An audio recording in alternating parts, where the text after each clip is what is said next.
This is a Daft Dog production.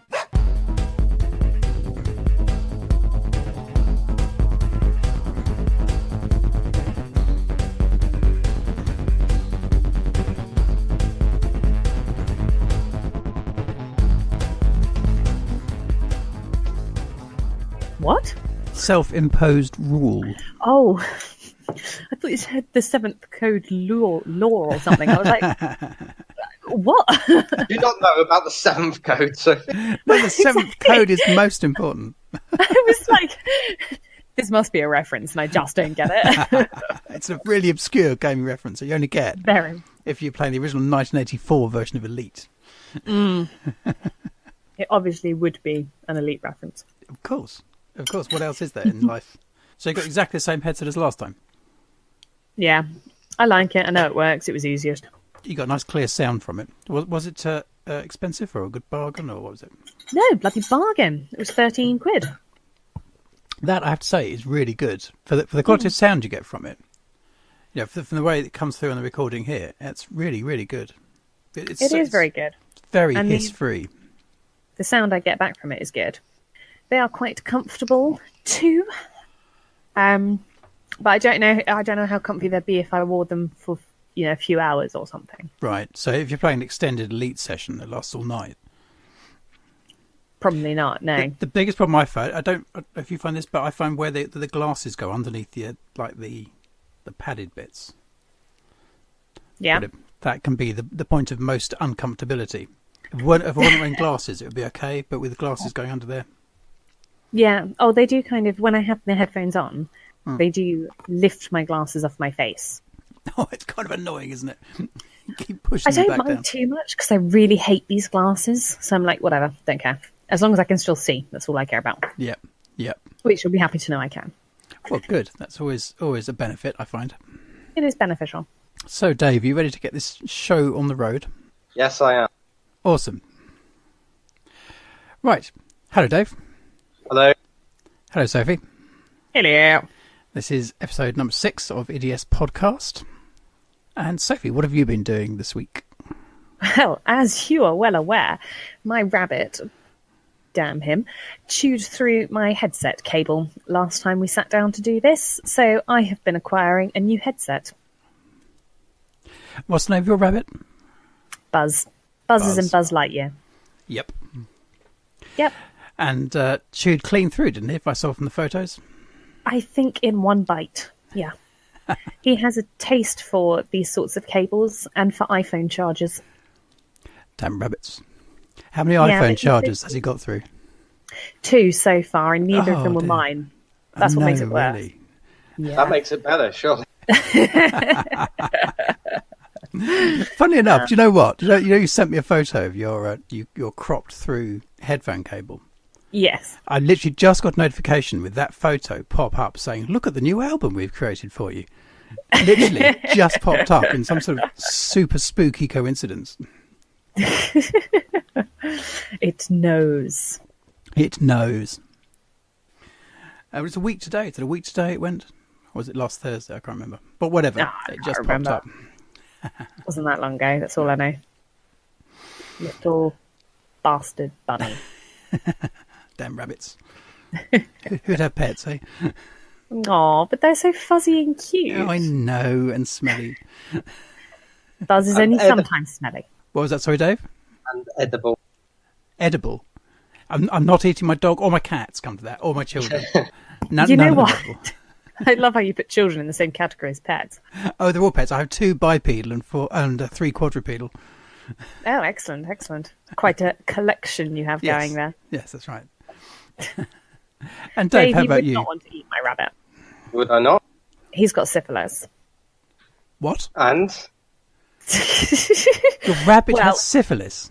Yes, rabbit syphilis. Seriously? Yeah, seriously. How do rabbits get syphilis? Is it the same way? I imagine the same way humans do. Well, I don't know because I've never heard of rabbit syphilis. So. Well, no, I took him to the vet because he was acting up. And the vet told me, yeah, he's got syphilis. You're sure it wasn't the vet telling you he had syphilis? Well, I think I can distinguish the difference between I have syphilis and he has syphilis.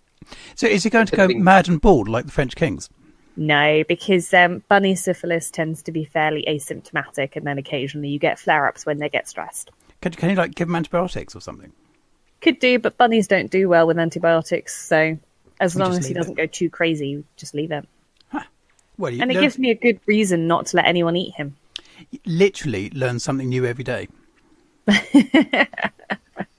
Well, I don't know when you'll ever need that information. Maybe for some sort of really offbeat pub quiz.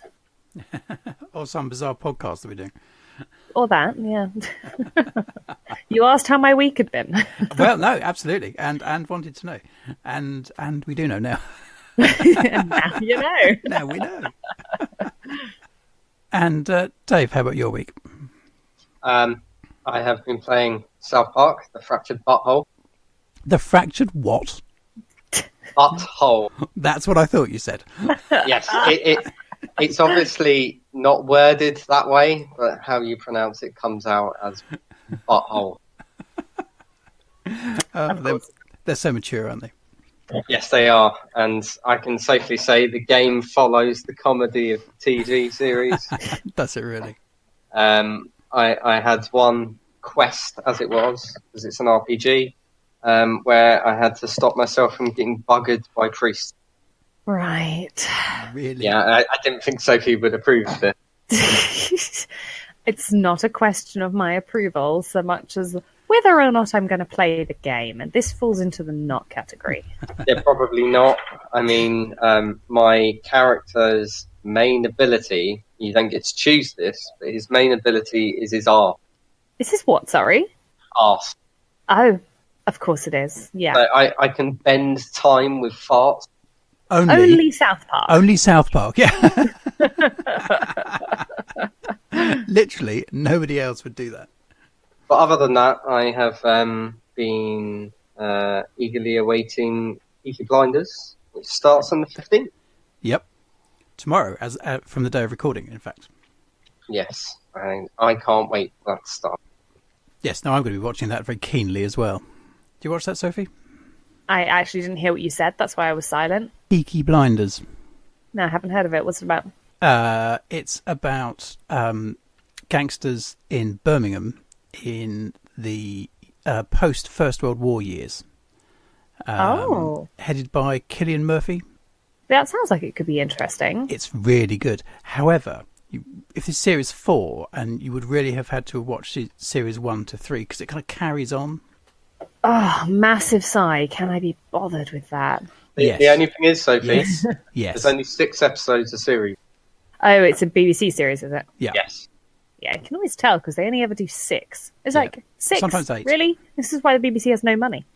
Well, they have no money in the first place. They can't do any more. lucky. Did you know, I was reading about the Star Trek Discovery, which has been recommissioned for the next series, incidentally, despite the fact they haven't finished the first series yet. But that was something like $8.6 million per episode. That's a lot of money, really, isn't it? It is a lot I mean, of I money. don't know if that's a lot of money in the TV industry, but it just sounds like a lot of money. It does sound like a lot of money. I don't know how much of that is Jason Isaac's salary. Yeah. I wonder if they ever release that sort of information. They do sometimes, don't they? Sometimes you hear about how much they all get paid. Certainly, if there's a differential Yes, it between does the male and occasionally. female cast members. Yeah, but we're not going to go into that because there's way too much effort for this podcast. I think it probably is, yeah. Have you been Maybe watching any next more of week. that, Sophie? No, I have not actually, which I should do because you did tell me to. Well, Well, I'd put it this way. I'd thoroughly recommend it for anyone who likes science fiction. It started off being not very Star Trek-y, and has got more Star Trek-y as the series have gone on. I feel like they've kind of settled into it, and it's become more episodic. And I think some of the sort of wrinkles from the first couple of shows have been ironed out. And certainly the last, I think we saw episode 8 or 9 yesterday, whichever one it was. Very good episode.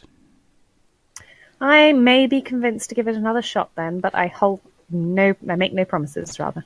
No, fair enough. But I can recommend it should you find the time. And also actually for you, Dave, I know you like a bit of science fiction. Yeah, I just don't like Star Trek. So You don't like Star Trek? God. I mean, how can you like sci-fi and not like Star Trek? Well, I won't comment because I'll piss a load of people off. So I'll leave it. Yes, there'd be some salt about that, wouldn't there? Yeah, there would be. Definite soreness about that. Yeah. Pick your battle. Sorry? Pick your battles. Yeah, absolutely. As for my week, well, I've been in Elite Dangerous, of course. Of course. Where else do you go? There isn't anywhere else, frankly.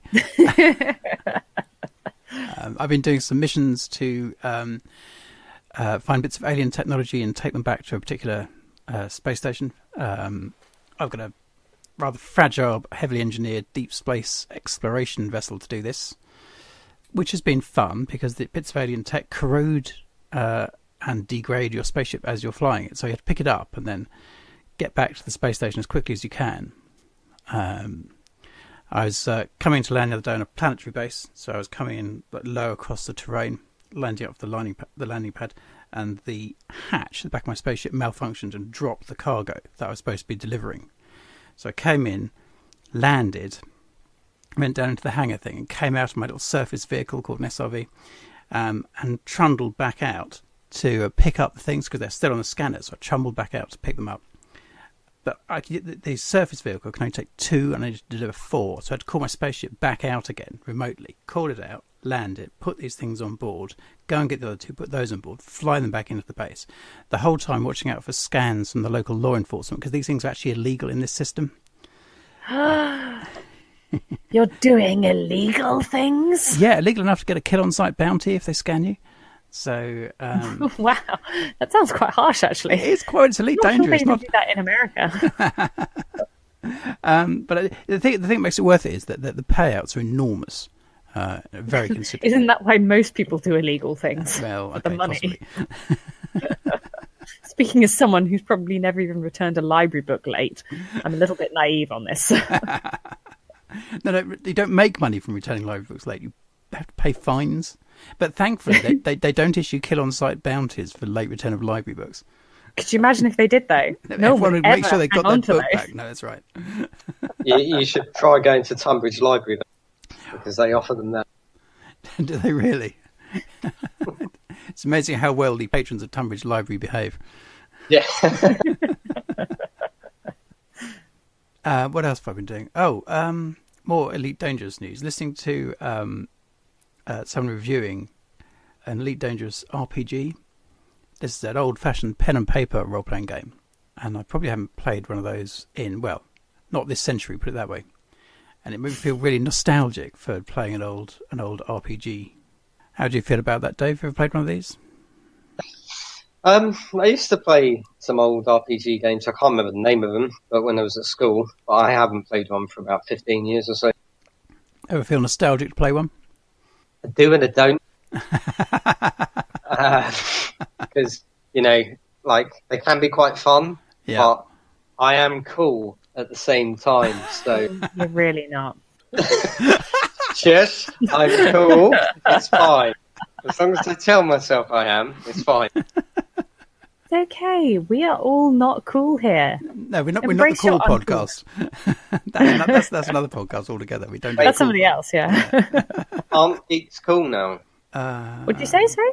Aren't geeks cool now?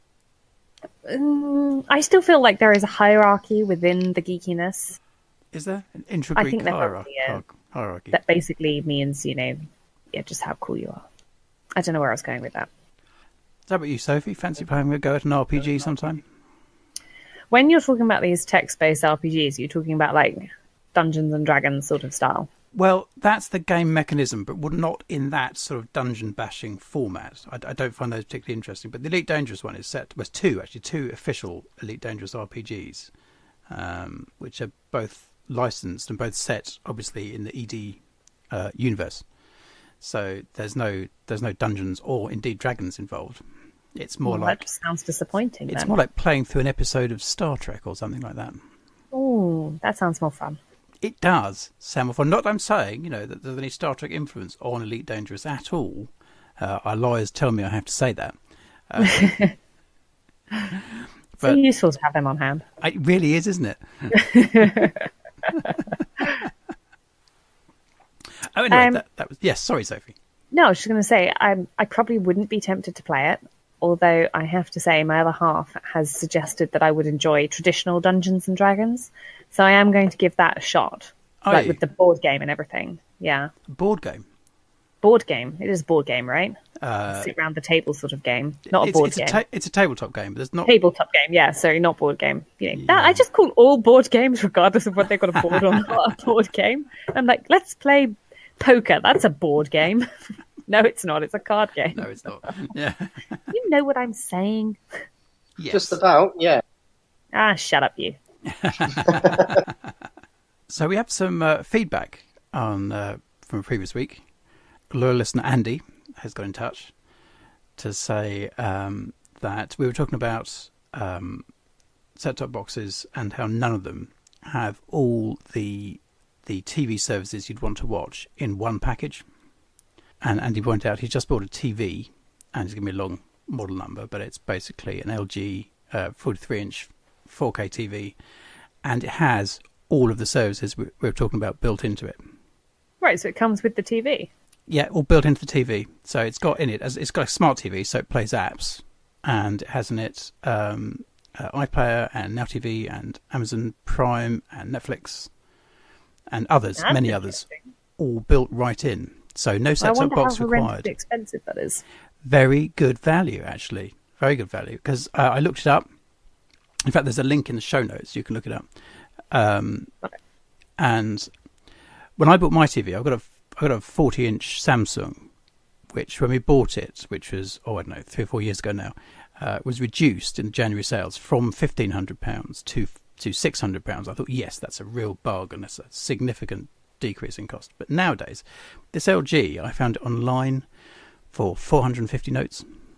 That's just a bit depressing, though, isn't it?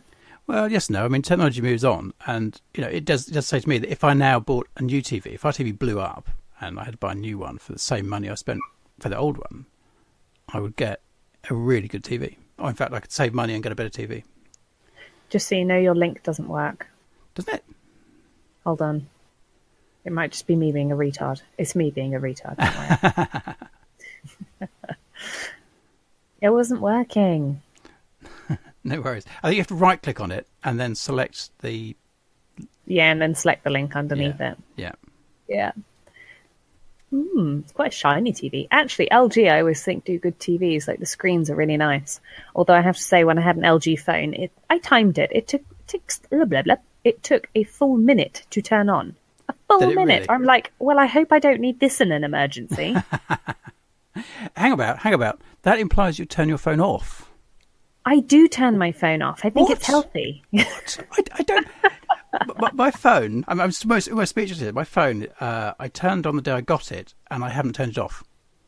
My phone doesn't actually do well if I don't turn it off. Really? Yeah, really. Sometimes it'll not get signal. It'll lose signal and not get it again until you've turned it off and on again. And there is a poor signal. I've had that once or twice. But what I do then is put it into airplane mode and then back out of airplane mode. You just can't bear to turn your phone off, can you? No. What if during that 30 seconds someone tries to call me? It's not that. I mean, as you well know, Sophie, I never use my phone for actual phone calls. You know what I mean. I do know what you mean. I wouldn't like to be without it for, more than, no time at all. I've never parted my phone. It sleeps next to me. It's my alarm clock. It doesn't sleep next to you. Phones don't sleep. They do. They do. They do not sleep. You put them into sleep mode and it's sleep. No, I'm not even allowing that one. I have to say, I have to agree with Edmund here, because my phone, I don't think I've ever turned that off. Do you put it in silent mode or something when you go to bed? Yep. Yeah, it does that automatically. At least it's not buzzing in your ear. Of course it does, because it's your phone, so it thinks for you as well. Yep. So wrong. Why? Because, you know what, Skynet is going to become self-aware, and that day I get to say I told you so. My phone's like my co-processor. In the old days, you'd get your 486 processor, and you'd have to plug in a co-processor separately on the board. No, I'm not that old. Ooh. Dave. Come on, he remember walked that? into that one. I actually, sadly, I do remember that, but I'm not as old thank as you. everyone. At least you remember it. I'll take that. See, I genuinely don't remember, and I don't know what it is. So my phone is my co-processor. It does Okay. it does the boring thinking things for me, like running my calendar and running Twitter. You see, I want to use the calendar on my phone. I do, but I just hate it. Do you know? So I have a physical diary still. I know I can understand the attraction of a physical diary. And actually, I maintained a physical diary for quite a long time after getting a smartphone because I like having the paper thing. The paper thing. But I think I eventually bowed to the inevitable. And also, there's obviously several different calendar apps you can use. They all access the same calendar. It's just different, like front end. So you just pick the one you like best. I feel like we've gone slightly off topic here from Possibly. the smart TV. Possibly. To get to calendars. Yes. Possibly. Maybe the TV has a calendar on it. How about It probably one? There we does. go. I don't know. Unless it does everything If else. it doesn't, you can probably download an app for it. That would be awesome. What, a calendar on your TV? Well, no, maybe not. Might as well just use your TV as your computer. Yeah. Okay, moving on. I put a rather cryptic note in the show notes. It's time for every other tech company to give up. Only Apple have got it right. And We're not going to have another Apple rant, are we? Are we allowed to do that? no, this is not an Apple rant. Oh, okay. This is a pro Apple. What? Why did you type it in there then? I'm not anti-Apple. I'm balanced on Apple. I'm anti-Apple. Fuck Apple. All right, come on. Let's listen to what you've got to say about Apple, you Apple lover. I've just uploaded something to the chat, and you can see it's a diagram of cheeseburgers. Yes. Now, this is the cheeseburger emoji. And only Apple have got it in the right order. If you look at the cheeseburger, Samsung, right? Burger at the bottom, lettuce on top, cheese on top of that, tomato on top of that. Yeah, no, that's wrong. That's completely wrong. Like Microsoft, what the hell? That's like the ugliest emoji ever in the history of emojis. It looks like I don't know what it looks like. Sorry? It's weird, right? And not only that, they got the order wrong again. They got burger, starting from the bottom. They got burger, cheese, tomato, salad. No. Then you got Google. They got cheese at the bottom, where it's just going to melt into the bun and make a horrible mess. So you got cheese, burger, tomato, salad. So only Apple have got the right order for a cheeseburger, which is salad at the bottom, which stops your bottom bun getting too soggy. Then the burger, then the cheese where it can melt on top, and then the tomato where it goes on top of that. The only people to get it right. I have to agree with you, and I didn't think that I would. See, I'm not agreeing. It's Apple. I'm not agreeing with it. even though they got the burger order right. I mean, Dave, you've got to have an opinion about burgers. I do have an opinion about burgers, and it's not got enough meat in it. That's the problem. Not enough bacon in that burger. Exactly. Where's the bacon? They've got it wrong. All wrong. Where tech companies is the bacon? Really, we need an American to review this, because burgers are traditionally American, aren't they? Yes, that's true. But if any of our American audience like to get in touch and give us an opinion on burgers, we'd be more than happy to include that in the next episode.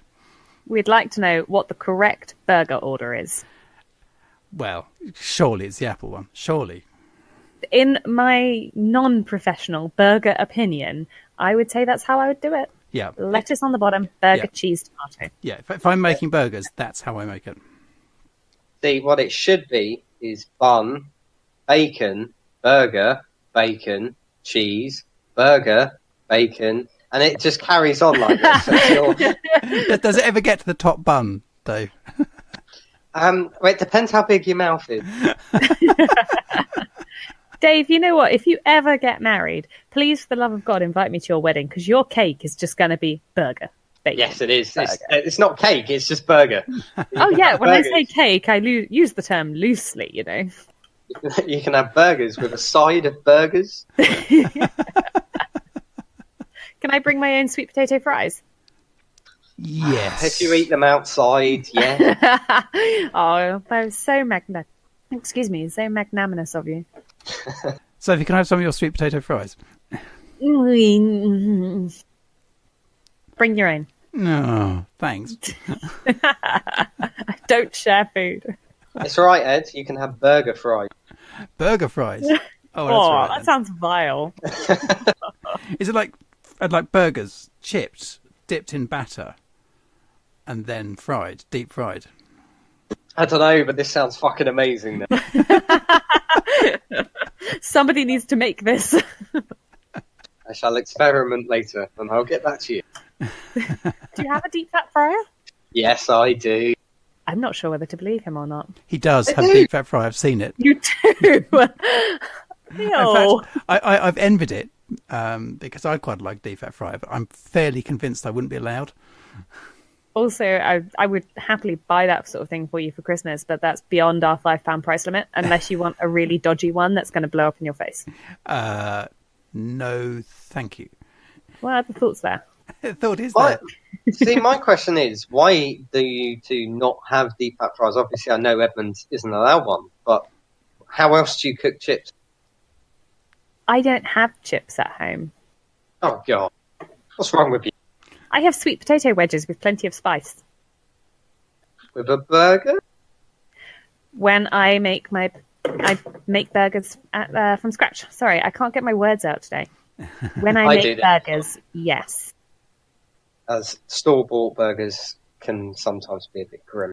Store-bought burgers are grim. I've never I had have one. never had a nice one. I've never had one at all. Oh, don't. You are not missing anything. I You know what? If wasn't you're gonna do burgers, just make it yourself. It is No, so easy. I do. I start with a packet of beef, add all the bits together, press it out, and make my own burgers. Yeah. And It's honestly, so easy. I've never had because I've tuned my burger recipe to exactly the way I like it. For me, I've never had a better burger than the one I make myself. Yeah. Agreed. Totally agreed.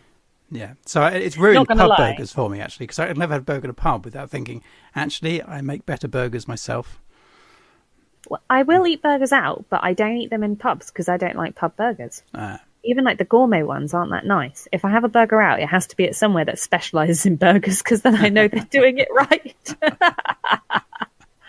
So our podcast about technology has changed to food That's all right. Digressions are fine.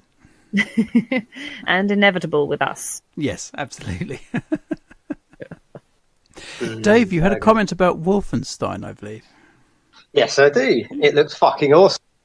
I haven't played it yet, but from trailers and gameplay I have seen, you get to run around with 2 machine guns shooting the shit out of Nazis. So this is a win-win. What's not to like? And it's pretty gory by the looks of things as well. Of course it is. It's Wolfenstein.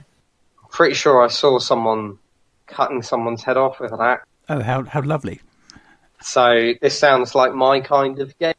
I have to say, I absolutely love the original Wolfenstein, which played quite a lot. It was super easy to sort of make your own levels. You could do it basically with an included paint program, and just do a room full of mecha Hitlers and rocket launchers. Yeah, see, because they remade it, was it a couple of years ago? Yep. Well, they made a sequel or whatever, and that was actually quite good. Plus, you get to fight Nazis on the moon. Nazis on the moon. Well, what was the name of that wonderful Finnish film with Nazis on the moon from a couple of years back? I don't know, but if it's not called Nazis on the Moon, I will be so disappointed. Oh, I'll see if I can find what it is. I'm gonna trust Google here to see if it can find me. Help me, Google. I need to find a film about Nazis on the moon. Pretty much what I'm typing, yeah. Well, let us know what you find. Yeah. In the meantime... Iron Sky. Oh. Iron Sky. It was a fantastic film. Was it actually, or was it one of these films that's No. awful it's fantastic? It was genuinely really good. Stop dying. And I'll try very hard not to die. It would be Thank you. suboptimal, I feel. Well, at least don't do it whilst we're recording. I'll pop it in the show notes under Wolfenstein. What, you're deaf? Or... My own obituary, yeah.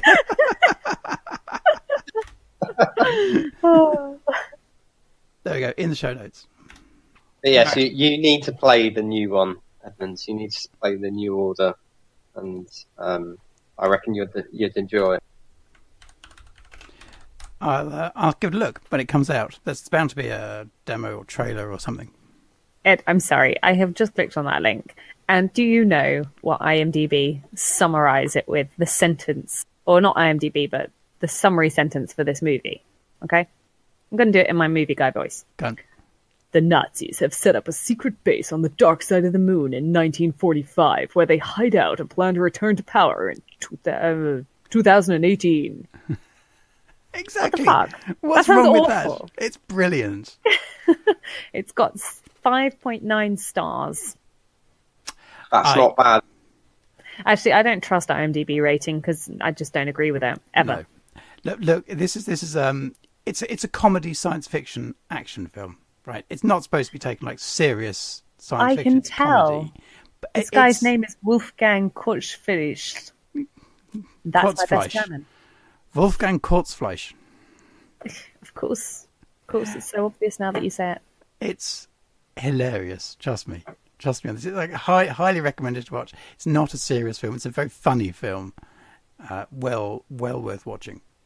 I'll see if I can find it somewhere for free.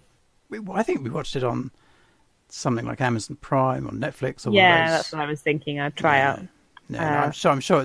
It certainly was at the time we watched it on one or other of those services. It's just very funny. I don't play it up, and keep your expectations moderate. But for what it is, I really enjoyed it. He's just backtracking as hard as he could. I will give it the benefit of the doubt. Awesome. I promise nothing more. Dave, did you have something you wanted to say about the Jumanji trailer? Oh, God. Well, I got dragged. Well, not dragged. I willingly went to go see the new Thor movie. The Thor movie, as a minor digression, is supposed to be really good. I haven't seen it, but I've heard a lot of reviews of it. I like the other Thor movies. They were very enjoyable. I'm not into Marvel stuff that much. No, not really. My girlfriend is obviously dragging me to come see all of these because she's into it, and that's fine. But I went into it with quite low expectations and came out actually relatively pleased that I'd seen it. That's the best way to go and see a film, with low expectations, when you think, actually, it's going to be a dull couple of hours, and then you're just wonderfully surprised at how good it is. And they're often the films that you enjoy the most. Like Iron Sky. Yes. Iron Sky was good. Sorry. But the problem is, obviously we went to Odeon to go see the film, and there's some blatant advertising there. But it's now for the best bit, the trailers. I hate that. Okay. I hate that so much. It's not the best bit because they're all spoilerific. Sometimes they have the whole plot in the trailer from beginning to end, including the denouement of the film in the trailer. No, you can't show that in the... Oh, no, I hate it. And they say, now the bit everyone loves, it's the trailer. No, it's not the bit. It's the bit's going to get me ranting in a podcast the following week. And the session before as well. Oh dear, I've done that before. Sorry. Well, that was my fault. And the trailer came on, and I was like, "What the fuck is this?" Right? And the Rock's in it, and then I was like, "Wait a minute! Please tell me this isn't fucking Jumanji." And they've turned it into a video game that you play. What? Right? Instead of a board game. Oh, for God's sake! You have lives in the thing. So, and I was just watching it, and I was just literally. If there was a table, I would have flipped it because I was so angry watching this. That's definitely a missed opportunity. I feel like Odeon needs to have tables so that people can do that. I remember sitting there, and I'm pretty sure other people could hear me in the cinema being like, "What the fuck, motherfuckers!" That's literally whilst the whole trailer's going on. And oh my God, it's. Literally, that's a film that doesn't need to be fucking remade. No. The first one was just epic. It was so good, the first one. I like the first one a lot. And it had Robin Williams in. Yes. Yeah, he was brilliant. I just love the first one. It's so bizarre and wacky and yet really quite funny. Dave, how many tables are you going to be flipping? I need to know for which little icon thingy to put in. Is it a single table flip or a double table flip? It'd be a double table flip. Double table flip is going in the show notes. I was so angry seeing this. And yeah, I just I don't even know what other trailers there were. I was that pissed off. I couldn't even focus on what's on the screen. It's raging for the next hour. There's one, it's got The Rock in it. And I was like, right, this film's going to be shit anyway because it's got him in it. Is there a film with The Rock in it that you liked? What has The Rock been in? He's in one of the Mummy films, which wasn't that bad. You know what? No, we're not talking about The Mummy Returns. That was not good. The first one was really funny. Which Mummy are you talking about? There were two Mummy films with John Hannah and Rachel Weisz. Yeah, John Hannah and Rachel Weisz. Those ones. I thought there were two of them. I thought they were very good. They were very funny. The first one was very good. The second one, I remember watching it. Me and my friend were having a sleepover of some description. That's how young we were. And we were getting really psyched up for the ending where you see the Scorpion King coming out. And they had this grand reveal. And it was just so bad because you could basically see the black line around him. It was so animated. It looked so awful that we just burst out laughing. And I was like, this ruins it. But Sophie, you haven't seen the Jumanji trailer. That makes the Mummy look amazing. Double table flip. I'm not even joking. I wanted to get out of the screen and just punch someone at the Odeon, making me watch that. It does sound, I have to say, a pretty dreadful proposition. You just wonder what went through the cinema, the movie studio's executive's mind having that meeting. I know. Let's remake Jumanji, make it into a video game, and put The Rock in it. That'll be amazing. I'm sorry. When you describe it like that, it actually doesn't sound too bad. We're going to make Jumanji, but we're going to update it. So let's make it about a video game, because that'll appeal to the kids, getting down with the kids. And then we'll put The Rock in it, because that'll appeal to all the parents who have to take the kids, or at least all the dads. So I can see their logic. But then you say Jumanji, and it's like, no, that's meant to be a board game, and it's meant to be a bit silly. See, you could use this same logic, Sophie, and this is what I'm fully expecting to be made next. They're going to make Mrs. Doubtfire again with The Rock as Mrs. Doubtfire. Are you saying The Rock is the new Robin Williams? Yes, I am. If they make Dead Poets Society with The Rock in it, that's it. I'm done. I'm opting out of modern society. That means you have to turn your phone off, Ed, if you're opting out of modern society. I know it would, wouldn't it? It would be quite extreme. I'm just looking to the back catalogue of The Rock on IMDb, trying to see if there's a film I've liked him in. Oh, he's got quite a sort of smiley, happy-looking face, doesn't he? You know what? He interviews really well, actually. No, I've heard him interviewed, and he does interview ever so. I had him interviewed about San Andreas, and it almost made me want to go and watch the film, almost. But I'm trying to think, what's he actually been in that I've seen and enjoyed? Is there an answer? Is the answer nothing? I can't find anything that I've both seen and enjoyed that The Rock's been in. Oh, Doom. Oh, I saw Doom, but I didn't enjoy it. Doom's a bad movie. Yeah, That's a really bad movie. It's a pretty bad film. Oh, he was in Voyager. Yeah, for an episode. One episode, yeah. I don't remember that at all. It's the episode. Oh, you know what? I can't be bothered to go and explain it all. I've just looked on IMDb, and they're now making, with The Rock, a game, the game Rampage, into a movie, right? And the game Rampage cannot be made into a fucking movie. Well, I don't remember. Basically, the whole concept of the game, right? You play as a monster, and you climb up a building, and you punch the building until it falls down, and the army come after you, and that's all it is. You've got more buildings on each level, and there's more army shooting at you and stuff. Right. How the fuck they're going to make that into a film? I have no idea. Some sort of really bizarre version of King Kong? I don't know, unless The Rock is punching buildings. I don't know. The Rock is punching buildings. You know The Rock is punching buildings. I'm sorry, I have to point this out. They're remaking Big Trouble in Little China with The Rock. Oh, for fuck's sake. I don't have anything particularly against The Rock, you know, but really? I'm wondering why he's becoming the go-to man. Oh, I don't know. I suppose his fame probably helps boost advertising, doesn't it? Makes it easier. He was in Moana, which I'm anticipating enjoying, although I haven't actually seen it yet. Disney film. Yeah.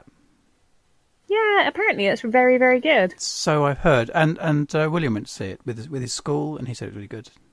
My oldest son, I should say. Yeah, well, no, don't worry, I understood that. Yes. Anyway, I can't believe they're making Big Trouble in Little China. That's just nothing. Do you know what they're going to do next? Don't you? Do you know what they're going to remake? Spartacus, starring The Rock. And that really will be it. At that point, I really will. I'll turn my phone off and go and live in a mountain. Okay, I will pay money to see this. How much money? NP? Nope, not enough. Come back again. We're going to have to establish some limits for this bet. Right. When you say turn your phone off and go live in a mountain, Yeah. I think to live somewhere, you have to be there for at least one full calendar year. Yeah, well, I don't know. It'll be a mountain in Tibet or something. I just need to get in touch with your inner Zen. Just remove myself from modern life. If they remake Spartacus with The Rock in it. Spartacus, yes. We can close that now. Yes. Okay. And moving on. On the subject of movies then, I've realised this is not in the show notes, so that's okay. Have you heard Disney are announcing another 3 Star Wars movies? Yes. I am not sure. I am a massive Star Wars fan. Yeah. Hello, my wedding is going to be Star Wars themed, and I'm not sure how I feel about this. Even when they announced that they were making episodes 7, 8, and 9, I was like, ooh, I'm not sure how I feel about this, because the original trilogy left it at an excellent place. And they've done a really good job of 7, so it's okay. I'm not regretting their decision for them. But now I'm a bit like, you're taking it too far? You know, you can keep making these movies, but what is the point? It does make you wonder where they're going to take the story, because it's so sort of epic, wasn't it? It does make you wonder where... They're kind of diminishing it by making more of it. And unless they make something completely different. I mean, if they make another 3 Star Wars movie about some completely different thing in a completely different part of the galaxy, it had to be, but by definition smaller in scale, because the original ones have been sort of galaxy spanning, haven't they? Yeah. But Rogue One was a very good film. Rogue One was a very good film. And I have high hopes for the other 2 sort of Star Wars spin-off movies that they're doing. Yeah, absolutely. I think those will be fun. But I just don't see how you can make another trilogy. It depends on what sort of frequency they're released as well. I mean, you can sort of over milk this, I think. It's just like it's like superhero movies. There's too many of them. They keep turning up. It's like, oh yes, another superhero movie, and I can't bother to watch any of them because there are too many of them. If there's one every now and again, like I'd probably go, probably turn out to watch them, but there are too many, and I can't bother. It's too much trouble. Can't be asked. It's literally too much trouble. But this is the thing. It's like I don't want them to. The Star Wars brand is just epic. It is epic. It's massive. Yeah. And the plot, the story behind it all is fantastic. I love it. Yeah. And by making a longer timeline, you're taking away from that moment in episode 5 where you find out that Darth Vader is actually Luke's father. Yeah. So where are they hoping to insert this? Are they hoping to manage to... I don't know. All I've heard is that it's going to be in a part of the galaxy they've never explored before, which I thought was funny because I was like, you do realise that means it's going to be the Milky Way, right? Yeah, maybe. Or to be fair, that's part of the universe rather than part of the galaxy, but still. So yeah, not sure how I feel about that. Well, I know how I feel. I feel negative about it. Sophie, on Star Wars related news, I don't know if you've seen the new Star Wars Battlefront game has just come out. I don't play those Star Wars games. The only Star Wars games I've played are the really old school Jedi Knight with Kyle Katarn. Awesome. They're so awesome. And the Knights of the Old Republic games. Well, Battlefront 2 and is the like Force an Unleashed. FPS. Sorry. And it looked good, right? Mm. They've released the game and loads of gamers have gone ape shit. Because you have to obtain credits or you can buy them, right? So they put microtransactions into the game and you use these credits and you get them from playing the game or buying them early. And you use that to unlock characters such as Luke Skywalker and Darth Vader. But So what, you're paying to win, Dave? yes, right. So, but the thing is, if you don't pay, right, it works out at around 40 hours per character, right, to unlock. And if you wanted to unlock, right, every single unlockable character in the game, you have to play it for a mere 8 hours a day, and it will only take you 1 year and 7 months to unlock every single character. How many play hours is that, Dave? Fuck knows. That's a lot. That's thousands. So hang on, I would say hell like of a lot, isn't it? That is not even. That is a pathetic attempt at veiling the fact that you have to pay for this. yeah, that's just ridiculous. That is a 100% money-making So hang scheme. on, And this you is bought where the I get game in annoyed. the first place. Is that so right? you pay EA prices. So you buy the game for what, like $49.99 or It's something. gonna be. Who published this? Hang on, this got to be an EA game with behaviour. This is that EA, bad. right? Got to Yes. be EA. Yeah. Yeah, of course it is. And So the best you thing is, pay 50 quid for the game in the first place, and then to unlock characters in the game you've already bought, you have to pay extra. you don't have to. You can No, unlock because them you through could gameplay. play it. You could You play could it. play the game religiously for 8 hours a day just to unlock Darth Vader. And this is assuming that you live in your parents' basement and pay no rent. Yeah. Exactly. But the thing about this is there was a Reddit post on Reddit. There was a complaint to EA, right? And EA's response was like, "Oh, we wanted to add a challenge into the game, blah blah blah." It's the Bullshit. most downvoted Reddit post in like the last 5 years or something stupid like that. I can believe it. Oh dear. Well, do you know what? I hope no one buys this game. And the reason is because if people keep buying these games, EA will continue to behave this badly. The only thing that's going to stop them doing that is if people actually think, hang on a minute, this is just one step too far. Oh, but Well, therein just lies as a the problem. note, right, today it has been announced that EA have changed the rule and have dropped the number of credits you require to buy the characters by 75%. Right. And I wonder if this is because EA has the license for Star Wars games for the next 5 years. Do they? And if they do. keep, Oh. you think it takes like what, 3-4 years to make a game now, like a AAA title. Yeah. So they've got like 1, maybe 2 more games to come out with this license, and if they keep doing this, they'll lose that. Oh, we can Yeah. only hope. But then EA will probably buy the studio that gets it. Or something stupid. Probably. Yeah, It's at the point where if I see a game looks nice and then it says it's made by EA, I don't buy it. Because I'm assuming that in some way they'll have ruined it. Or they'll be trying to scam you out of some money. Yeah, or trying to get me to pay extra cash for a game I've already bought. Now, is it that I don't mind paying a bit of money for decoration in a game. You know, if you want to A have little bit of extra DLC or something. Yeah, I mean, yes. I mean, if it's like, I don't know, you'll decorate your character or something, and it doesn't affect gameplay, it's purely visual, then I feel that's absolutely fair enough. You know, because you can go with the vanilla version of your, I don't know, spaceship or whatever, or you Well, can. that was how it started, wasn't it? Really? Yeah, absolutely. Or you can pay a couple of quid to get a skin, fine, because it has no effect on your gameplay at all. And you know, I kind of don't mind that because you understand that companies have ongoing costs and stuff, and you pay for a game once and whatever. I'm fine with it. When you actually have to pay to unlock features of a game you've already bought, I have a problem with that, and this would prevent me from buying a game. Yeah, definitely. I mean, that's See, what pissed me off so much about Mass Effect 2 when they started doing that. And they made this massive thing about a subplot in it, but you had to pay for it. And I put it off for ages, and then I eventually caved and bought it. And it was quite good fun, but I was still so annoyed that I'd paid for it. I Yeah. didn't really enjoy it that much. No, with those, you want to sort of hold off for a couple of years and buy the Game of the Year edition that has all the DLC included. Yeah, but this was Mass Effect. I mean, Yeah, at the okay. time, I was Yeah. like, no, I need this now. I think I even pre-ordered it, and that says a lot. Yeah, no, I used to be like that with Civilization.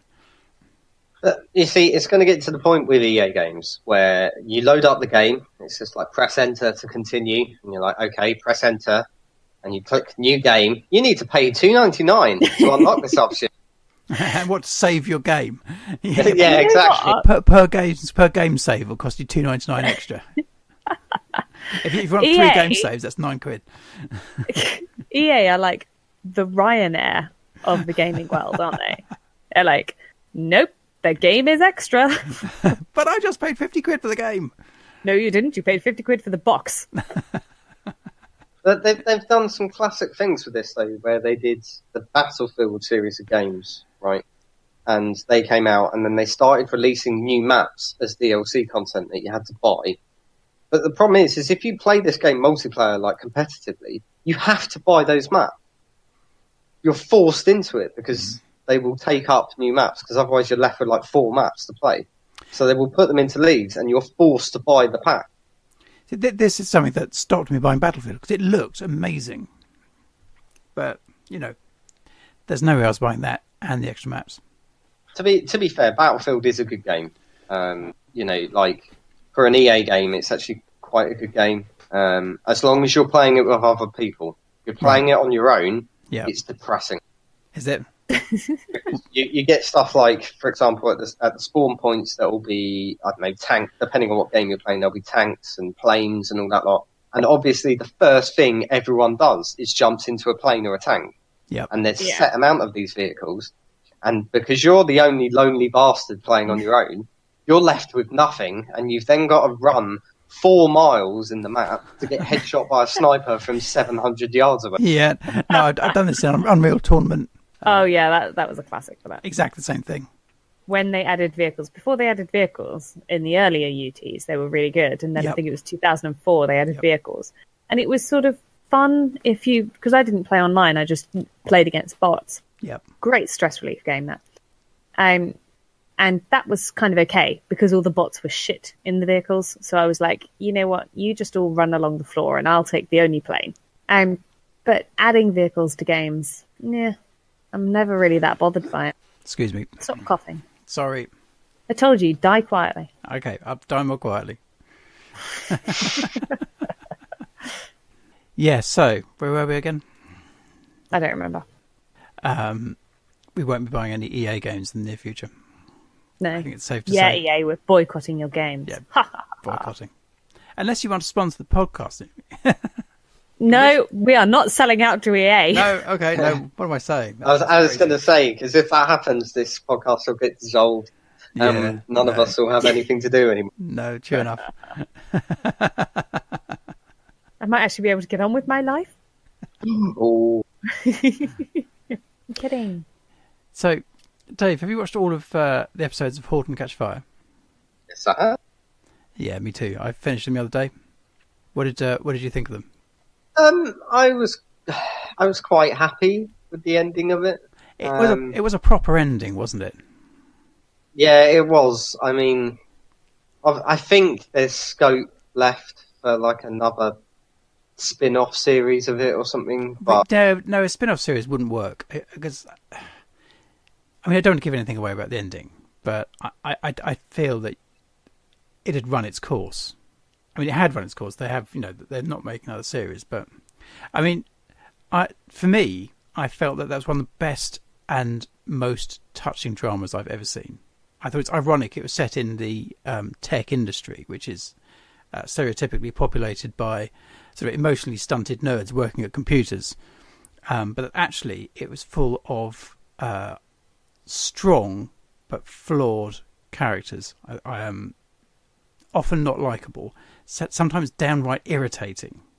But now they're gone, I miss them like departed family. Did you think that, Dave? I mean, the characters were really... The thing is it was like, depending on what season it was, you liked different characters. Yes, that's right. Your sympathies sort of went from one to the other, didn't they? I mean, like, as an example, in the first season, I really liked Gordon. Yeah. And then he changes as it goes on, and it's just kind of like, you're just sitting there thinking, oh, he's a bit of an arsehole, actually. It sort of started from his point of view, didn't it? And then moved. Yes. So I do agree with you. It was very good.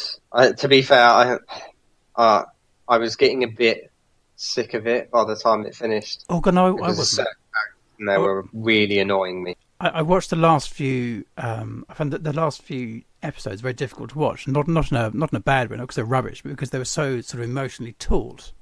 I sort of barely cope with the sort of strength of feeling. That bit where they had Aaron Copland playing as one of the characters walked out from a medical appointment was such a cliche, but I love the way they managed to make everything seem cooler than it really was. Like the 70s and 80s were dreadfully uncool, but they made them seem way cooler than I remembered them to be. I don't remember the 70s because there wasn't even a glint in my dad's eye at that point. I barely remember the 70s. Of course, yeah. Quick backtrack. And I love the way that they gave it an air of authenticity by dovetailing the storyline with actual tech history. So it kind of sort of run parallel and was entirely plausible. And that they, at one point, developed a website. And I looked the website up while I was watching it, and it was there. And I absolutely loved that. Looking very much like a website from 1993. The old internet. Sorry? The old internet. The old internet. But the ending wasn't cut and dried, was it? It wasn't like a cut and dried. Everyone lives happily ever after. I think it was satisfying. All the characters moved on, but life isn't cut and dried, is it? Life carries on afterwards, and I just, the authenticity of the whole thing, just loved it. Have you seen any of these, Sophie? Nope, I have not. They're on. Why not? What are you doing, woman? Yes, what he said. They're on Amazon Prime. You have Amazon Prime, don't you? So Other half does, so I have access. Well worth a watch. I can tell by the fact you two have been singing its praises. Not in a bad way. Just It's not as good as Peaky Blinders, though, Sophie. So if you've got to pick between the two, watch that. duly noted. Did you see that new Stargate series, Sophie? Yeah, well, I saw the trailer for it. I'm not fussed by it, to be honest. I do wonder how they're going to manage to get that to work, because It just didn't really wow me. I mean, it can't be Stargate in Stargate, as we know it, Stargate. They can't be going to other planets because this is that's using Mike the Sachs' Stargate. problem with it. So I just I watched it and I was a bit like, well, it could be a fun sort of spin-off in a dramatized version of EastEnders or something, but it just didn't blow my socks off. It was a bit meh. Yeah, exactly, because the ones that are post, this is pre-finding the Stargate and getting it to work, and the ones that are post that, all sorts of interesting and fun things can happen. The ones that are pre that, well, how's that? This is set like between the wars, isn't it? Between the First and Second World War, judging by what the trailer looks like. And you Yes, I think so. it's going to be like some sort of series of Indiana Jones in a way, because it would just be weird. Yeah, no, I'm not at all convinced. I mean, I might watch one of them and see what it's like, but not at all convinced. It's called Stargate Origins, isn't it? Yeah, Stargate Origins. They've done enough post-Stargate. They're now trying to wedge in some pre-Stargate. Sounds familiar. I know, it does, doesn't it? I love the original film. Did anyone see the original film with Kurt Russell and James Spader? Yes. What I did you think of I that, watched Dave? the beginning of it. The original film is a classic. It is a classic, isn't it? I had that on Laserdisc. It's just showing your age again. What is this laserdisc of which you speak? It's discs that fire lasers. No, That it's not. sounds awesome. They're like DVDs, but they're 12-inch discs. Oh, And Buzz, stop that. Sorry. that's all right. They predated DVDs, but had notably better quality than videos.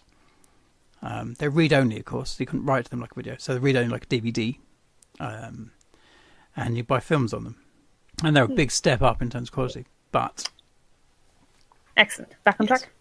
yep, back on track. Origins. Yes, well, Well- yet to be convinced. What? There was a rumour that they were going to make another 2 movies, but then cancelled it because the cast, because they were going to use Kurt Russell and that lot, and obviously they're going to be really old now. Yeah, no, they couldn't do that. That's not going to work, is it? They'd have to reboot it with new staff. I just looked up, actually. Remake of Stargate not happening. No. Yep. Stargate coming back as digital-only prequel. Meh. I think if they want to revisit Stargate and do a new time period in it, why don't they look at like the time when the Goa'uld were the Egyptian gods on Earth? Because then you'd still get the time traveling, and maybe look at, I don't know, the origins of the Tok'ra or something like that. Surely that would be more fun. Yes, they get a bit hobbity, wouldn't it, possibly? But still, as you say, quite good. Yeah, that's true. Dave, you were telling me about something hobbity today, weren't you? Hobbity. Oh yes, there's a Amazon have commissioned a Lord of the Rings TV series. That just sounds awful. Not good, I don't even know. I don't even need to hear anything else about this. Well, it depends. It totally depends on what's who it going to be about? But this is what I mean. It depends on what storyline they're going to be taking from Lord of the Rings. Oh, I see. So literally all the information we have is they're going to do a Lord of the Rings TV series. I have a bit more information than that. Oh, hit me. They have paid $250 million for the rights. I don't like that sort of information. It makes me depressed about how little money I have. This is happening. It said, according to this, I'm reading some random online website which says that they've made an upfront rights payment in the region of $250 million US to make the series. So that's just for the rights. They haven't actually made anything for that money. Oh my God. So this is going to be like an epic, presumably along the lines of Game of Thrones or something. Oh, yeah. Oh, sorry, who's making this? Amazon, did you say? Amazon, yeah. Oh, God, it's going to be like a new... I'm just not buying into Amazon original shows, okay? Like, Man in the High Castle was so unnecessarily gory. Yeah, I never really got into that. I did watch, like, maybe, I don't know, 3/4 of a series and couldn't be bothered to watch it to the end of the series. Yeah, that's pretty much... Well, I didn't even watch that much, I'm not going to lie. I think I watched the first episode and snippets of the second one because I kept walking out. I got bored and coming back to it. Yeah. I don't know. Maybe that wasn't the gore that put me off there. It was just something that I really noticed about it. Maybe I just thought the plot line was shit, but I was just going, "Ugh, this is so gory." Yeah, it was just, I don't know, it didn't capture my imagination. So apparently it's one of their most watched, read somewhere. It's one of Amazon Prime's most watched TV series. I don't think they give away audience levels. They don't give away, like Netflix, I also don't think publish audiences for their programs. But I do remember reading that Man in the High Castle and the new Jeremy Clarkson vehicle, whatever it's called. The Grand Tour? Grand Tour, yes, thank you. Are the two most watched things on Amazon Prime. Yeah, well, it's easy when you've got something that's already got a following. Yeah, quite. Although that's a bit cynical of me, to be fair. Back to Man in High Castle. Didn't bother me. Wasn't fussed by it. I feel like the whole, I like the premise of it. Like, the idea that this is some sort of alternate reality where the Nazis won the war. I liked that, I did. But I also feel a little bit like, have we not done this period of history enough? Yeah, well... No, apparently not. No, definitely not. Not for as long as it makes money. I was very interested to see that astronomers have tracked a whole new, what they call an extrasolar comet, which has come plunging through our solar system from deep space. And you've got all the planets and comets and blah, blah, blah on one plane, don't you, in our solar system? Mm-hmm. And this came from sort of 45 degrees up, and the recognition extrasolar comet comes from Lord knows where. It's coming actually fairly close to Earth and then shooting off again in a different direction. Will we be able to see it? I think if you have a telescope, possibly, but not with a naked eye. It's not going to be bright enough. But it's very interesting. This is the first time they've actually definitely confirmed an extrasolar object. So something that's coming from deep space, nothing to do with the solar system. It's pretty cool. Well, it's pretty cool until it starts to slow down. Then we know we're in trouble. I don't get it. Well, if it slows down, it's under power. So inhabited. Oh, I was thinking more sort of as in it gets pulled into a gravity No, well or something. no, its course is being affected by the planets in the solar system, so it's sort of bending its course when it comes into Earth's gravity well. Then it's getting a slingshot around the sun and shooting off again into deep space at a different angle is what they're projecting. It was just so cool. I love space. Yeah, it is cool, isn't it? There's nothing cooler, actually. Well, it is also slightly terrifying. I have this somewhat irrational fear of space that even when I'm playing the only space game I've ever played, which is Freelancer, Yeah. if I'm pointing my ship in towards the vast nothingness of the Freelancer game, like there's no nebula or planets or anything in front of me, I actually can't look at the screen. The idea of that big, vast, empty vacuum somewhat terrifies me. Actually, Sophie, I'm right with you, and it feels odd, but it's actually true. It sounds odd, but actually true. I've done some significantly deep space missions. I've gone In Elite Dangerous. We're just gonna put that out there. Oh, sorry. Yes, I am an astronaut just recently back from space. No, well, I've been to Sagittarius A at the centre of the galaxy, and I've done some serious deep space missions. Gone right to the outskirts of the galaxy in the opposite direction, a very long way, many killies from Sol, and it does feel very lonely. It really does. And when you come back to inhabited space and you land in a space station to repair your ship or whatever, it feels all a bit strange. And they say the deep space explorers get a bit cranky, and I can see why. Yeah, No. I would too. Yeah, Looking out onto that vast empty nothingness. it creepy, really actually. is, because you give you a bit of perspective. And I know it's only a game, and I know it's not real, but even so. Well, say it's not real. I mean, the response it elicits from you is real. Yes, that's true. So it's only as real as you make it.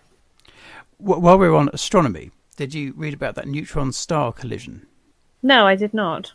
I popped a link in the show notes a little bit further down. There's two neutron stars that collided, and what makes one unique is it's been observed by multiple different methods. So I can't remember which spotted it first, but they managed to get on. It was detected by the gravitational wave detectors, okay, and it was detected optically, and it was detected by radio telescopes, and they managed to get all of them measuring this collision between two neutron stars. You know, I do remember this because I remember watching a little video clip about it, and it's like, this is the sound of two neutron stars colliding, and I have never heard anything more anticlimactic in my life. No, it's not. It's just like a little bit of a bump, isn't it? It was like, pop. Just like, what? Well, this is when they take the waveform from the gravitational wave that's been detected, and they just change the frequency so it becomes into an audible sound frequency and play it, and you're right. It Disappointing. It sounded rubbish. The headline fact for this is that all of the elements heavier than iron are made in this sort of collision, right? Because your average run-of-the-mill star, main sequence star, can make all the elements up till you get to iron, and then they stop. They don't make anything heavier than iron. So everything heavier than iron is made from this sort of stellar explosion.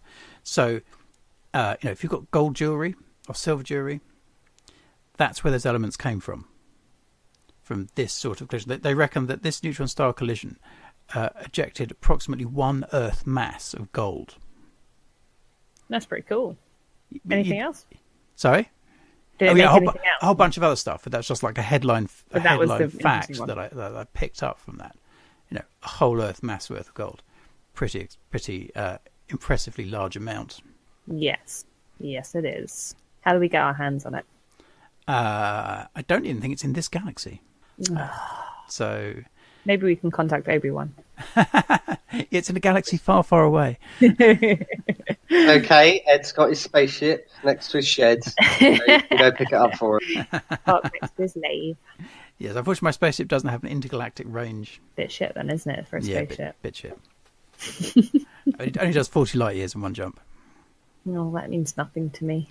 It's like doing the Kessel Run in less than 11 parsecs. First of all, it was less than 12 parsecs. Was it? Yes. Damn it. The ship that made the castle run in less than 12 parsecs. She's fast enough for you, old man. Yeah, well, my spaceship does it in less than 11, so, you know. Step aside, Han Solo. Well, I've got a spaceship that actually does speed, not just distance. Yes, quite. I was just glossing over that. I wanted to have a chat about social networking apps and messaging apps. All of them, really. We've been having a bit of a play with them in the last week or so. Who would like to kick us off? Dave, you got anything to say about Discord? I think you use Discord quite happily, quite regularly, don't you? Yeah, I quite like Discord. It's got the free servers. Voice chat's very good. It's like being... I don't know if you ever remember using IRC much. I used to, yeah, in years Yeah, ago. it's quite similar to that, because you have, like, chat rooms and that kind of thing. So I quite like it. It's a lot easier. The graphical interface makes it a lot easier to use than IRC. I mean, IRC, if you ever do use it now, just feels horribly, horribly dated. Yeah, and no one uses it, so... Almost no one uses it. They're the fuel rats in Elite Dangerous who, for some reason, cling to IRC. But I think they should just move to Discord like everyone else has, pretty much. I mean, the problem was obviously Steam came about, and you had Steam Friends, and Steam Friends is good for chatting away, but you have to like invite people into the chat conversation, and as soon as you close it, that's it, it's done. Yeah. It wasn't a case like with IRC. The thing I liked about it was I could just join the same channels every time I connected, and there'd be a group of my friends on, and I could sit there and chat to them, and it was just easy. Well, it runs servers that are up all the time, much like Discord. You're in a Discord server with other people, and you go on. There's going to be people chatting there whatever time of day or night it is. And yes, it doesn't have to be set up each time. It's just always there. Discord actually, it has audio, it has chat. There's video on the desktop now. Well, I've never used it, but it is there. I've never used it. I've never got video calling. And there's video coming to mobile. I've almost never used it. I've only used it when I've been like, I don't know, I've used it on the odd occasion I've been away, I want to chat to the kids, and you can see them, I see the point of video calling, and I'm sure there's a place for it, just speaking purely for myself, I've never seen the point. Yeah, I've never felt the need. It's for run-of-the-mill chats, it's overkill, isn't it? I mean, voice is more than adequate. In fact, text is mostly more than adequate. That sounds like a hint. In fact, we could text this conversation. No, we couldn't. We couldn't text right now. I think that would work. Well, you'd have to be voiced by Robot Rachel, and we'd have to have no, it just wouldn't work. But for just chat, can you pick up the milk on the way home? Kind of a chat. A text is more than adequate. If that's your idea of human interaction, then that's probably why you're cranky when you come back from deep space. Yes. No, Sorry, that was cruel. Yes, it was, Sophie. You should be ashamed of yourself. Edmund's a lovely chap. He socialises all the time. I am the most sociable person. Shut up and stop trying to get a raise. A raise, as if that's going to happen. The biggest raise I'll get is maybe a yellow pages or something. What to stand on. At the end of the day. Exactly. So what's your favourite messaging app, Sophie? What do you use most? I use WhatsApp. Yeah, WhatsApp is convenient. Yeah. It's very good actually for photos, I think, sharing photos. I use it mostly for that. So much easier than trying to do that by text. Only drawback is that I have a really... It's not actually a shit contract. It's a very good contract. I'm going over all my limits at the moment. I only get like 500 meg of data a month because I don't use it that much. Right. Well, I'm using it more now, which is why I keep going over. Yeah. So that is the only drawback with WhatsApp, obviously, is you need an internet connection. Yeah, it uses data, not text or whatever. And I find 500 meg not nearly enough for me. I'd struggle to keep within a gig. So, and I don't, that's with everything turned off and not using it very much. But you're right, WhatsApp is pretty good. Google have come up with one very similar called Allo. Very similar, except for the crucial feature that nobody uses it. That's always going to be an issue. I mean, the thing that Allo has, that nothing else has, is you can do searches right in the chat. So you can like type in at Google, tell me about the weather or whatever, and it'll put the results right in the chat that you're doing. So, you can be chatting. Is that going to be useful though, or is that just a gimmick? It is a bit of a gimmick, really. I mean, you can do things like if you're chatting with somebody about the cinema, you can type, at Google, what's the cinema time of this film? And it will give you some sort of answer. Whether the answer be relevant to the cinema that you're going to, or what the day you're going on, I don't know. It's there. I use Allo. We've been using Allo recently, haven't we, Dave? Yes. You're the only person I talk to on it. But... And likewise, you and Debbie are the only people I chat to on Allo, and I never use the search thing. So basically, you might as well be using WhatsApp, because otherwise they're pretty much feature identical. And there's Facebook Messenger. Fuck Facebook I can't Messenger. stand it. It's so funny. Nobody likes it. What I hate is those stupid floating heads that you on your phone. Oh, they get in the way on your phone. And then my stupid WhatsApp Messenger, which actually I had to uninstall Facebook as an app yesterday because I didn't have enough space to update WhatsApp. Right. I don't really use it anyway. But Facebook Messenger on your phone integrates with your text messages. So it pops up to say, I have a new message on Facebook. Someone sent me a message on Facebook. And I can't find it because I text more than I Facebook message. So I might well have a new Facebook message, but it's lost amongst my texts. You see, because what for some bizarre reason, they integrate them. What they don't tell you is that that's optional. That the integration with text is optional. But going through the options to unintegrate it is quite hard. I was about to say, where's the option? It's in there. So it's like it's stupid bastard floating heads that pop up. And you can turn them off. I've gone in and I've turned the sodding things off. But then, every third or fourth time it updates itself, which tends to be on a weekly basis, it'll pop them back on again. And you have to go rummaging through the apps. I always think that's slightly sarcastic somehow, isn't it? It's like, we've noticed that you disabled this feature, so we enabled it again for you. And it's like, no! It's like the main Facebook app. It's just so annoying. Suppose you're on your phone and you have a list of search results, and someone just like pop through to the Chrome browser so you can read them. But when you hit the back, it goes back to your search results. And then you go to Twitter, and when you hit back, it'll go back to your search results. And you go to say you got like the Guardian news app installed, and you can read something on the Guardian. You hit back, and it goes back to your search results. Facebook, you have a Facebook link. You click on that. When you hit back, it goes back to the Facebook main page because it's captured your back. So instead of going back to the search results, it takes you back to your main news feed and doesn't want to let you go from Facebook. And it's just so infuriating. And if you hit back again, it takes you through to the home screen of your phone. And think, hang on, where are my search results now? Facebook, what have you done with them? It's stolen them. They've stolen my search results. You have to go and find, do the whole thing. It's so annoying that you think, oh no, I'm not going to click on that. It's a Facebook link. I'm not touching it. Oh, it drives me nuts. And it's just one way. Facebook insists on updating itself, the app itself, from within its own app. And everything else uses the Play Store, that's fine.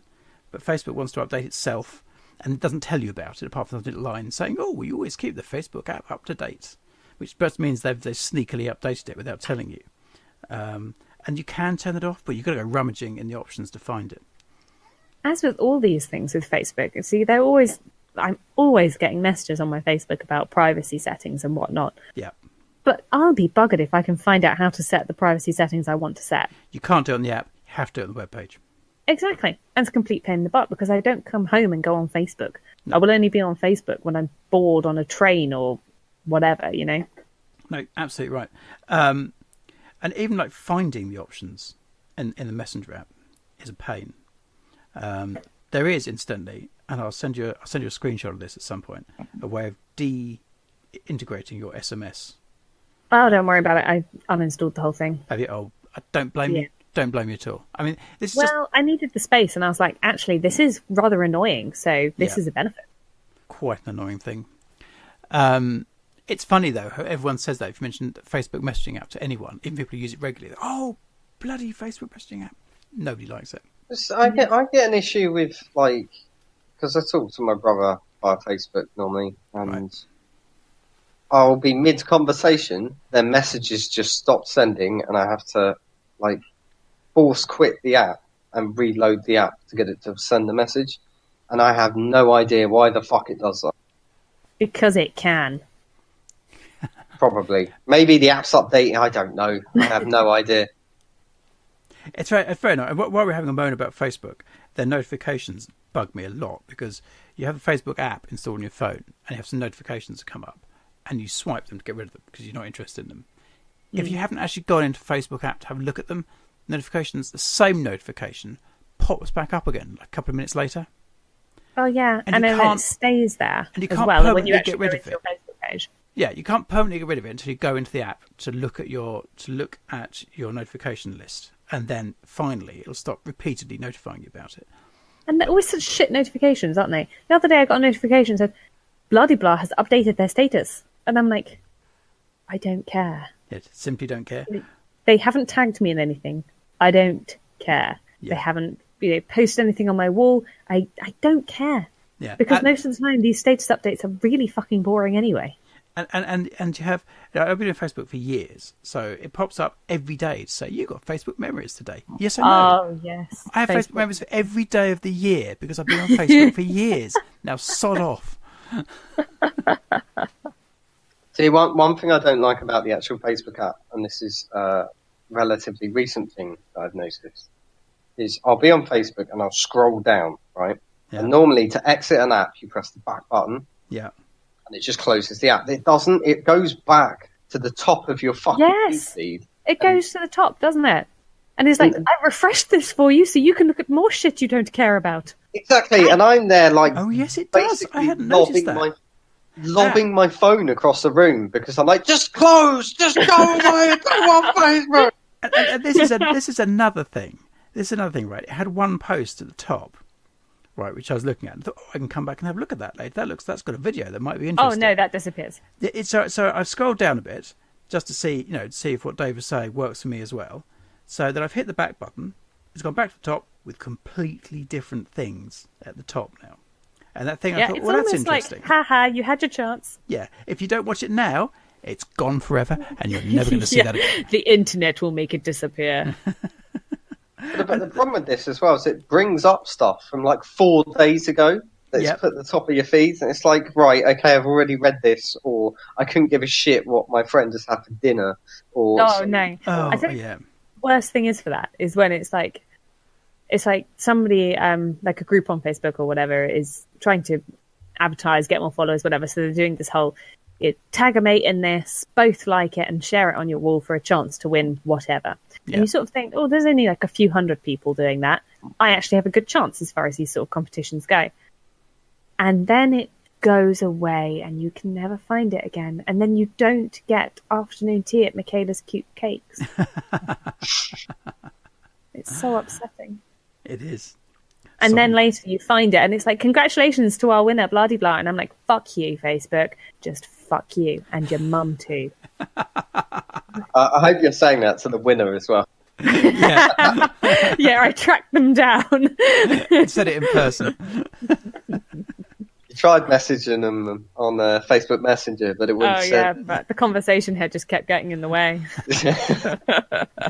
This is the frustrating thing about Facebook, is that people use it because people use it, but it's really irritating. It's actually a really shit messenger. Messenger or the actual service itself. I mean, this is the best thing about Google Plus, is that it's just like Facebook, but not Facebook.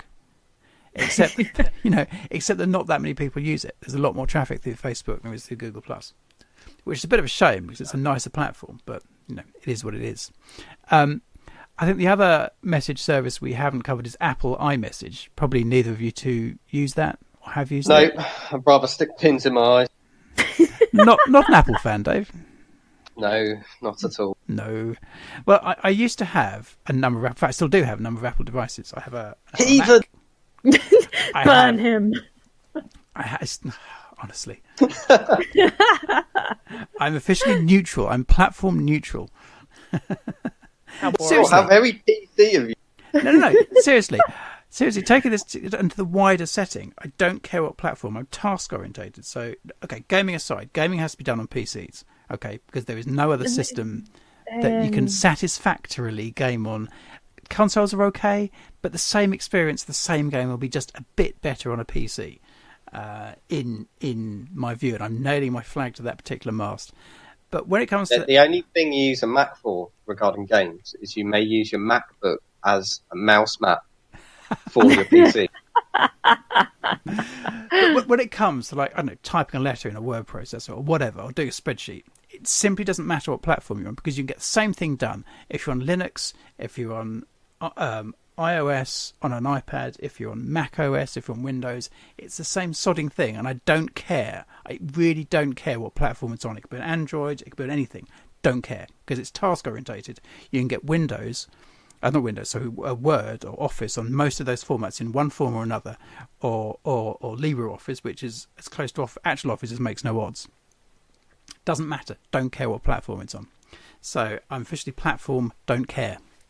Yeah, see, I'm not bothered about the platform. I'm not bothered about Apple's platform. It's the fact that to have a Mac, I would have to pay. I'd have to sell both my legs to be able to afford to buy the Mac. And a kidney. So yeah, and the thing about Apple hardware is it's often very nice hardware. I mean, I am an iPad owner and user, and it's a lovely tablet, but it is very expensive compared with what you'd get running Android from someone like Samsung, for example, or one of these little third-party manufacturers. What are those Lynx tabs? They make little Android tabs, don't they? Yeah, or a little Chinese Android one or something. Yeah, I've got a Nexus 7 I still use. The Google Nexus 7 works perfectly well, still use it. And that costs a tiny fraction of what an iPad costs.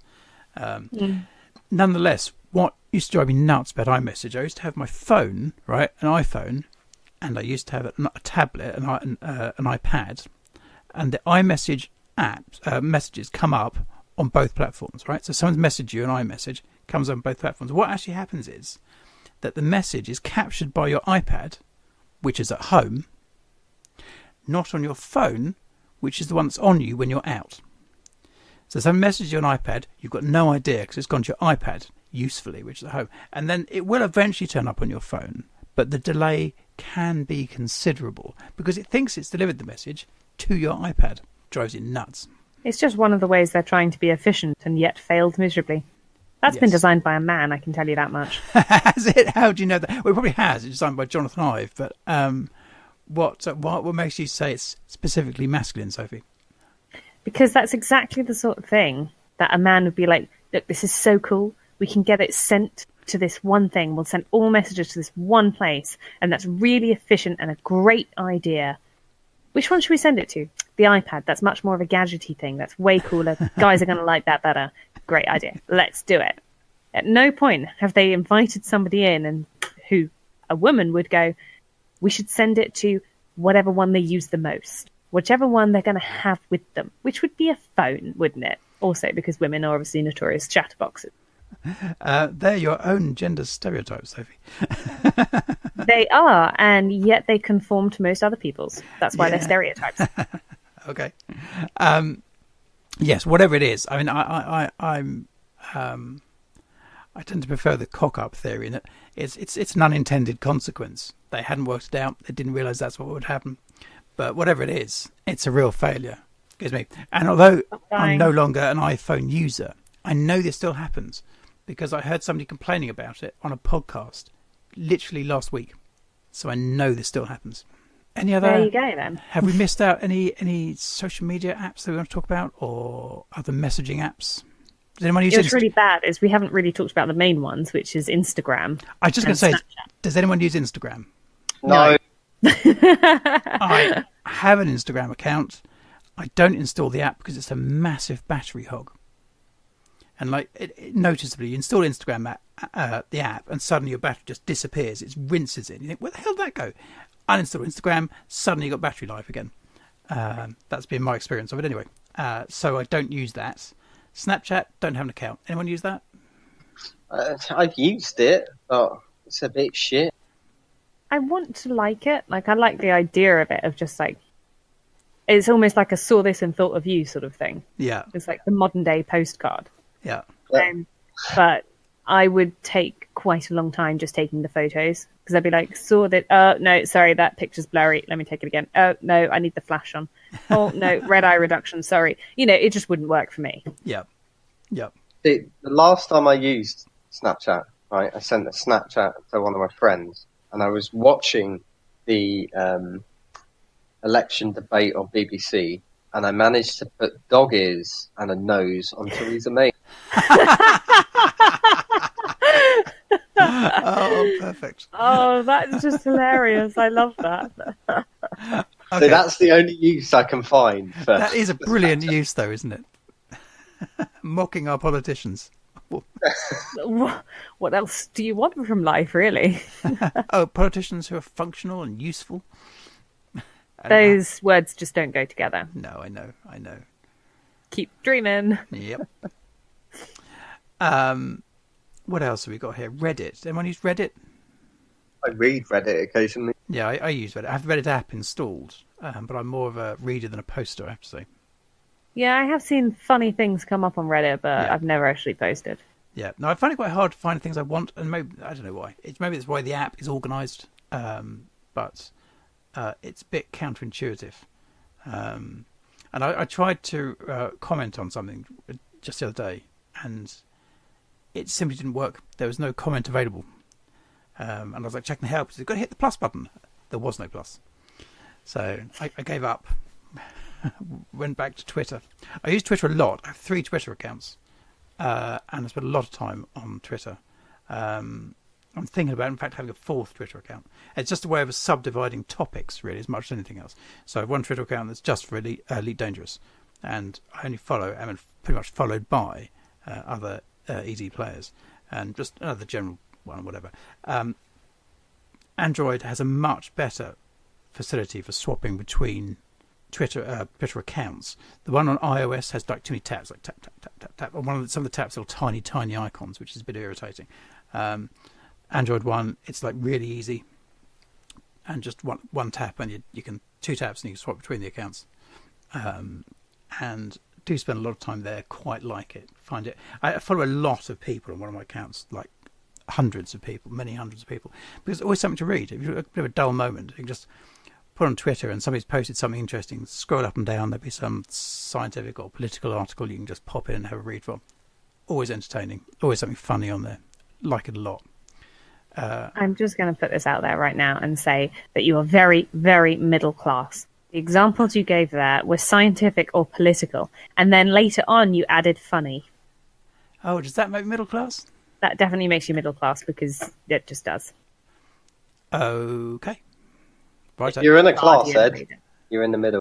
I thought we had a classless society, Dave. We do. No. Okay.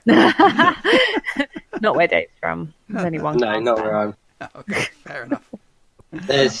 There's my class, which is normal people, and then there's Edmund class. No, Thank you from that. no problem.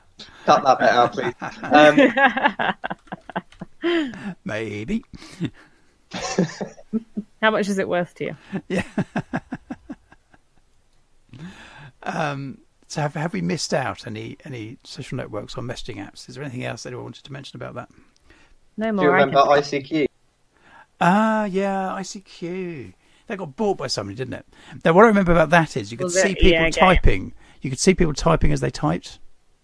So Yes. you could see all the mistakes they're making, where they change their mind, and delete a whole sentence and go back and type again. God, that would be awful for me. Because mine would literally be something like, I said no, you fucking piece of shit. Delete, delete, delete, delete, delete. I would prefer not to do that.